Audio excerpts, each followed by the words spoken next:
numa escala de prioridades, nós entendemos que as relações humanas, que envolvem as pessoas, elas são as mais importantes. Mas a vida faz com que, às vezes, as nossas escolhas não conduzam para isso. E quem sabe, a maneira como nós estamos vivendo esteja distorcendo a forma com que encaramos as mudanças e deixamos de priorizar aquilo que é prioritário. Como a gente cuidar da nossa mente para que aquilo que está alimentando a nossa mente, nos levando para as mudanças, tragam as influências corretas. Que tipo de bloqueio mental eu preciso ter para que eu faça as mudanças certas e faça as escolhas certas no mundo das mudanças ou no mundo que nós estamos vivendo uma mudança de época? Olha, eu gosto de você porque você é muito contestador, né? E é muito legal, você sabe pensar, isso é muito bom. Mas eu vou lhe dizer uma coisa, se fala muito em escolha hoje. Você sabia que escolher é rejeitar? É, porque se você escolhe um, você rejeita o outro, né? Eu não sei qual é o teu carro, mas não vamos falar a marca de carro aqui, mas se você comprou essa marca do seu carro agora, é porque você rejeitou as outras marcas. Saber rejeitar é um grande negócio. A arte, você se especializar na arte da rejeição. Né? Depois, o que você precisa é pedir a Deus que faça parte das suas escolhas. Porque quando você chega para Deus e fala, Deus, eu tenho tantos caminhos aqui, qual deles eu vou? Ah, o senhor sabe, se esse aqui não tem uma anaconda me esperando ali, se esse aqui não tem um urso bravio lá me esperando, eu quero que o senhor me diga onde é que eu vou. Porque se o senhor falar que eu devo ir nesse da anaconda aqui, eu sei que a anaconda não vai me pegar, porque o senhor está me mandando ele para lá. Né? Então é colocar Deus como o grande mentor, o grande tutor das suas decisões. Porque quem não decide não decidir, que é a pior decisão. Então ou você decide ou você não decide. E não decidir é a pior decisão. Né? E você tem que, às vezes, ter decisões incríveis. Uma das coisas da mudança de época é você ser um transgressor conceitual. A gente fala em transgressão, lembra? A gente sabe que pecado é transgressão da lei, né? Então não é esse tipo de transgressão. Mas em mudança de época, você tem que ser toda hora sendo um transgressor. Você quer ver por quê?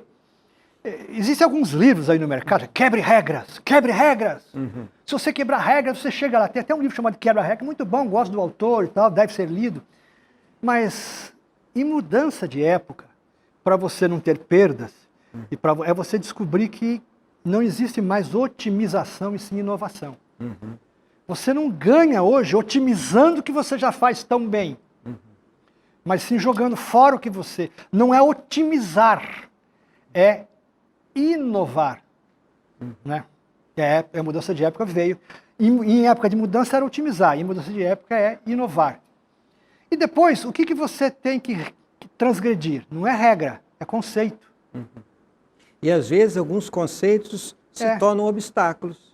Aquilo ali passa a ser um conceito, passa a ser até um tabu, e eu não passo para o outro lado, eu não venço uma etapa da minha vida porque existe um preconceito. É claro, um preconceito, porque na verdade, se você pegar os grandes pensadores, os grandes categorizadores da inovação, eles são transgressores, não de regras, e sim de conceitos. Quer ver um exemplo? O Bill Gates, ele quebrou uma regra, não, ele quebrou um conceito. Qual era o conceito? Computador tem que ser grande. Ele falou, computador tem que ser pequeno.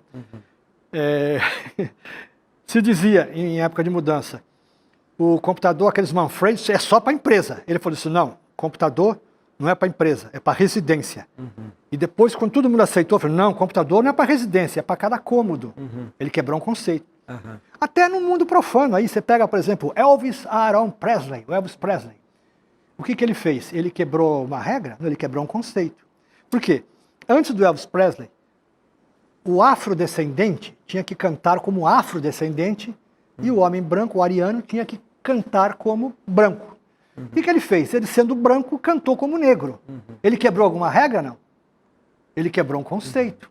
Então, se você não quiser perdas, se você não quiser desperdício, você tem que quebrar conceitos, porque a característica da mudança de época é quebrar conceitos. Pensa assim. Agora, não é quebrar regras. Por que o mundo está assim, como está?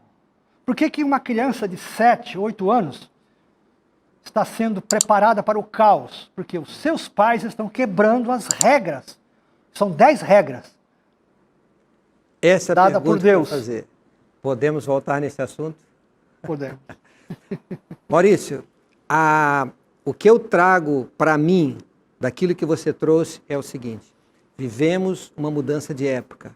Elas estarão aí permanentemente na nossa vida. E algumas dessas mudanças podem trazer perdas que nós não controlamos. São perdas inevitáveis.